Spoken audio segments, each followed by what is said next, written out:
আসলে আমাদের ৫ নং এবং ৬ নং ওয়ার্ডে সংযোগ আমাদের একটি রাস্তা হচ্ছে।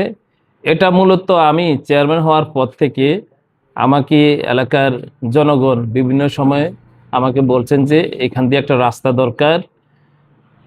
এই রাস্তাটি হলে এই এলাকার সার্বিক উন্নয়ন আরও ত্বরান্বিত হবে এবং এখানে একটি স্কুল এবং মাদ্রাসা আছে।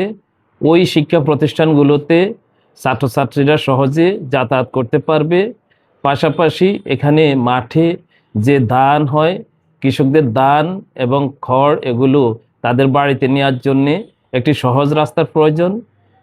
তাই তাদের আবেদনের প্রেক্ষিতে সার্বিক দিক বিবেচনা করে আমরা এই রাস্তাটি করার উদ্যোগ নিয়েছি। রাস্তাটির কাজ অনেক দূর হয়েছে, কিন্তু এখানে কিছু কুচক্রী মহল আসলে যারা জনগণের ভালো চায় না, এলাকার উন্নয়ন চায় না, তারা গুটি কয়েক তারা এই রাস্তার বিরোধিতা করতেছে। কিন্তু আমি গত ১৯ তারিখ শুক্রবার জমির মালিকদেরকে নিয়ে বসেছি। জমির মালিকরা কেউ এই রাস্তা বিরোধিতা করে নাই। প্রত্যেকেরই চাওয়া হলে রাস্তাটি হোক।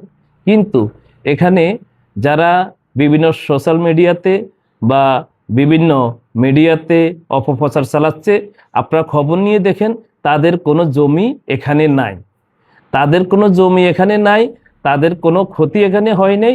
জমির মালিকরা তারা রাজি রাস্তা হওয়ার জন্য। 90% মালিক এখানে রাস্তা করার জন্যে।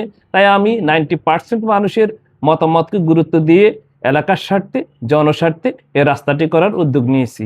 আরও একটি বিষয় এখানে আছে, সেটি হলো আসলে আমি জনগণের ভোটে নির্বাচিত হয়েছি। জনগণ আমাকে সকল বাধা উপেক্ষা করে তখন বিপুল ভোটে নির্বাচিত করেছে। আলহামদুলিল্লাহ, এখনও জনগণ চাচ্ছে আবারও আমি নির্বাচন করি, জনগণের পাশে থাকি। জনগণের এই ব্যাপক সাড়া দেখে কেউ কেউ হয়তো আমাকে তার তীব্র প্রতিদ্বন্দ্বী মনে করে, তারাও এখানে ইলেকশন করতে চায়। কিন্তু জনগণ তাদেরকে বহু আগে প্রত্যাখ্যান করেছে, জনগণ এখনও তাদেরকে প্রত্যাখ্যান করেছে। এখন তারা চাচ্ছে কোনোভাবে যদি আমাকে সরিয়ে দিতে পারে তাহলে তাদের পথ ক্লিয়ার হবে।